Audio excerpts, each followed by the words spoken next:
साथियों आज से पहले हमने आपको 2 सर्वे दिखाए। साथियों एक सर्वे दिखा हमने आपको मध्य प्रदेश का, एमपी का, और साथियों एक दिखा हमने आपको छत्तीसगढ़ का। और दोस्तों आज हम लेकर आए तीसरा सर्वे, जी हाँ, तेलंगाना का। तेलंगाना में क्या कुछ लहर चल रही है, कौन सी पार्टी की, कितनी पार्टी वहां पर मैदान में है, और खास तौर पर बसपा का क्या कुछ वहां पर रहने वाला है रिजल्ट, बसपा को कितनी सीटें मिलने जा रही है इस बार। जैसा कि आप जानते हैं कि 30 नवंबर को तेलंगाना में वोटिंग होगी और साथियों नतीजे आएंगे 3 दिसंबर को। साथियों वैसे तो जो 5 राज्यों के चुनाव है सबके ही नतीजे 3 दिसंबर को आएंगे, लेकिन दोस्तों इस राज्य से साफ साफ इंडिकेट होता है कि शायद बीजेपी ने यहां पर अपनी हार पहले ही मान ली है, क्योंकि मात्र 2 दिन का समय, 3 दिन का समय गैप में रखा गया है रिजल्ट आने के लिए। जबकि आपने और भी देखा होगा, जैसे कि मध्य प्रदेश हो गया, राजस्थान हो गया, मिजोरम हो गया। दोस्तों इनकी जो तारीखों के बीच में जो गैप है साथियों, उसमें कम से कम 15 से 20 दिन का गैप है। और साथियों उन दिनों के अंदर लोग ये आरोप लगा रहे हैं कि बीजेपी ने घोटाला करने के लिए, ईवीएम को हैक करने के लिए ये समय रखवाया है। लेकिन दोस्तों हमें उससे क्या, हमारा काम आपको सिर्फ बताना है, बाकी करना तो आपका काम है। आप चुनाव निष्पक्ष चाहते हैं या फिर आप धांधली वाला चाहते हैं, ये आपके ऊपर डिपेंड करता है। साथियों अब बात कर लेते हैं तेलंगाना की।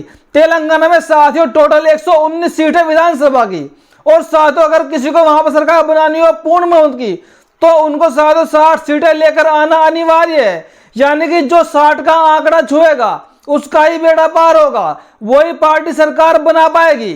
और साथियों एक बात मैं आपको पहले और भी बता दूं, तेलंगाना के अंदर 31 सीटें आरक्षित की गई हैं SC ST कोटे के लिए, जिनमें SC के लिए 19 सीटें रखी गई हैं और जिनमें ST के लिए 12 सीटें रखी गई हैं। साथियों ये सीटें बहुत बड़ा रोल प्ले करती है वहां की सरकार बनाने में। जिसके खाते में सीटें चली जाती है SC ST की, खासकर उसी पार्टी की सरकार दोस्तों वहां पर बन जाती है। और साथियों अब बात कर लेते हैं कौन सी पार्टी को कितना वोट वहां से मिल रहा है। सबसे पहले बात करेंगे दोस्तों BRS की। जी हाँ, BRS वहां की एक पार्टी है जिसके मुखिया KCR जी है, जो वर्तमान में वहां के मुख्यमंत्री है। लेकिन दोस्तों पिछली बार 2018 में वहां के मुख्यमंत्री BRS बने थे, उनको पिछली बार 2018 में वहां पे पूर्ण बहुमत की सरकार बनाने का मौका मिला था।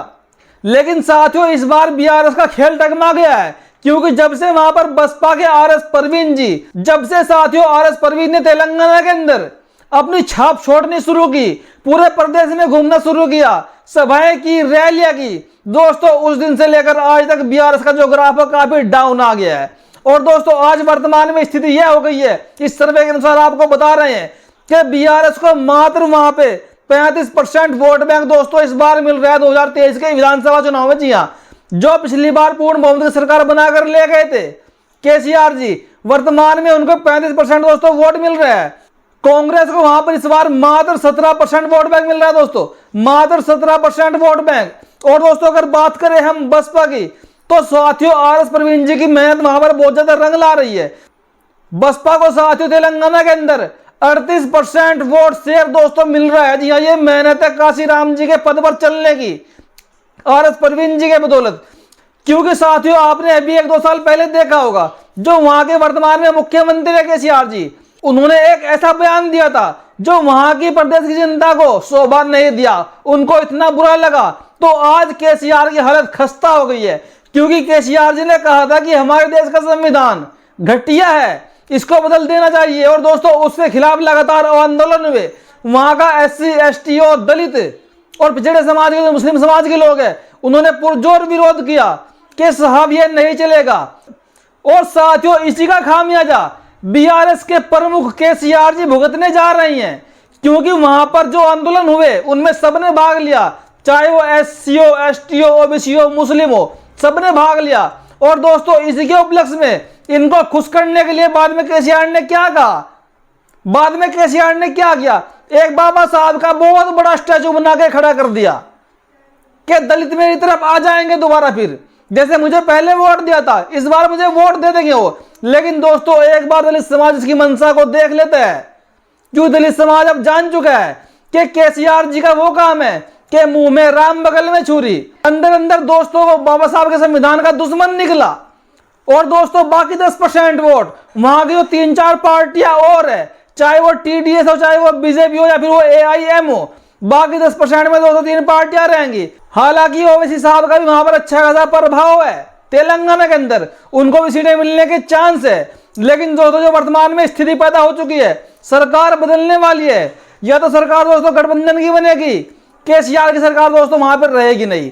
और दोस्तों अब बात कर लेते हैं कि वहां पर सीटें कौन सी पार्टियों को कितनी मिलने वाली है।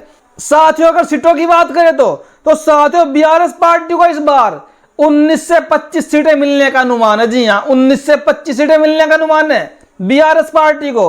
और साथियों अगर बात करें हम कांग्रेस की तो साथियों कांग्रेस को 10 से लेकर 19 सीटें मिलने का अनुमान है।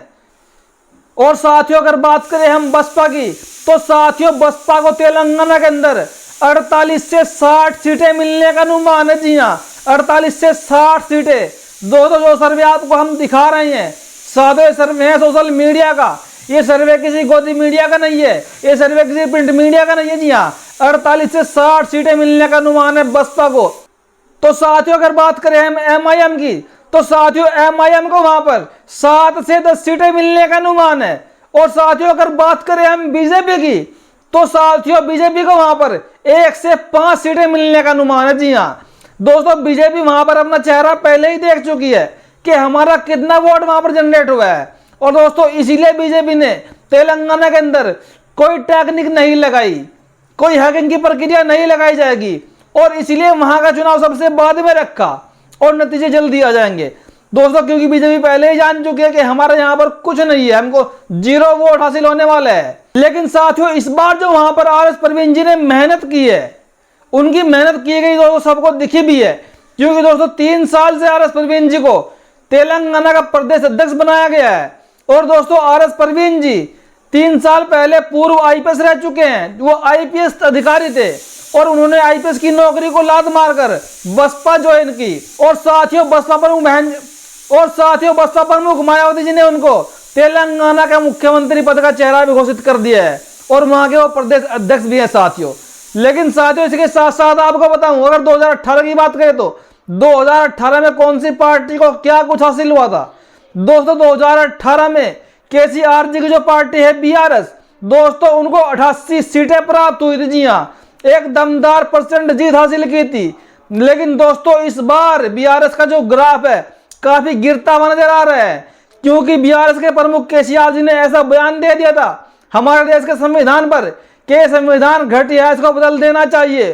और दोस्तों उस एक बयान के कारण ही इस बार केसीआर की सरकार दोस्तों जाने वाली है। वरना 2018 में वहां पर केसीआर जी को वहां के दलितों ने, पिछड़ों ने, आदिवासियों ने, मुस्लिमों ने खुलकर वोट दिया था, दबाकर वोट दिया था और उनकी प्रचंड जीत हुई थी। लेकिन इस बार वहां पर उनको नुकसान झेलना पड़ेगा और इतना भारी नुकसान झेलना पड़ेगा। और साथियों अगर बात करें कांग्रेस की 2018 में क्या कुछ हुआ था, तो साथियों कांग्रेस को 2018 में मात्र 19 सीटें ही हासिल हुई थी। जी हाँ, 19 सीटें।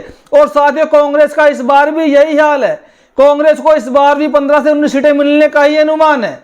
और साथियों अगर बात करें वहां पर हम MIM की तो साथियों MIM को तेलंगाना में 7 सीटें हासिल हुई थी विधानसभा के। जी हाँ, 7 सीटें, जिसके प्रमुख असदुद्दीन ओवैसी जी हैं, जो मुस्लिमों की एक बहुत बड़ी पार्टी है तेलंगाना के अंदर, उनका अच्छा खासा प्रभाव भी है। और साथियों अगर बात करें हम TDP की तो साथियों TDP को वहां पर 2 सीटें प्राप्त हुई थी।